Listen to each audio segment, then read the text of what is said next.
आरक्षण अयोग्य के सर पर ताज धर जाता है और एक योग्य मनुष्य भूखा प्यासा सड़क पर मर जाता है।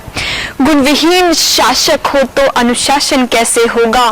गुणविहीन शासक हो तो अनुशासन कैसे होगा? सिंगों के बेटों पर भेड़ों का शासन कैसे होगा? सिंगों के बेटों पर भेड़ों का शासन कैसे होगा? नमस्कार, मैं आकांक्षा मिश्रा श्री शंकराचार्य टेक्निकल कैंपस छत्तीसगढ़ से जातिगत आरक्षण के विषय में अपना मत रखना चाहूंगी। शोषित पतित दलित के उत्थान हेतु 1932 में गांधी जी और डॉक्टर भीमराव अंबेडकर जी के बीच हुई संधि के परिणाम स्वरूप आरक्षण अस्तित्व में आया, जो दलितों को ब्राह्मणवाद की मजबूत चंगुल से आजाद कराने, उन्हें उनका अस्तित्व दिलाने के लिए एक सराहनीय प्रयास था।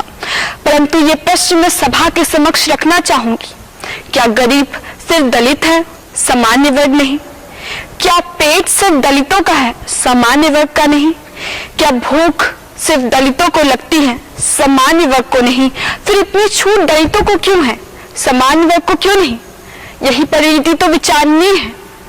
जब आरक्षण 10 वर्ष के लिए लागू हुआ था ताकि दलित अपने पैर भारतीय सरजमी पर मजबूती से जमा सके, परंतु आज की तस्वीर तो कुछ और ही बयां करती है। दलितों ने इस कदर इस जमी पर पैर जमा लिए हैं कि सामान्य वर्ग के पैरों तले जमीन हिल गई है। पीढ़ी दर पीढ़ी सरकारी पदों पर विराजमान होने के बावजूद उनके बेटों को, उनके बच्चों को आरक्षण मिलना आखिर कैसा न्याय है?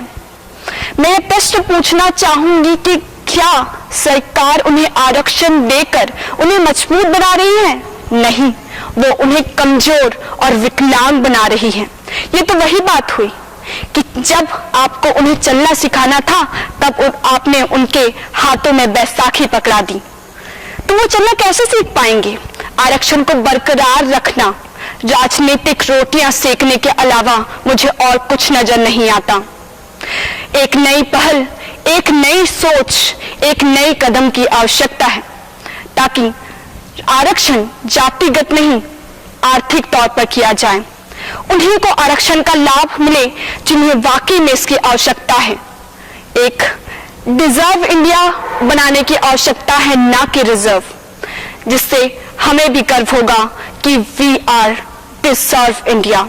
जय हिंद, जय भारत, जय छत्तीसगढ़।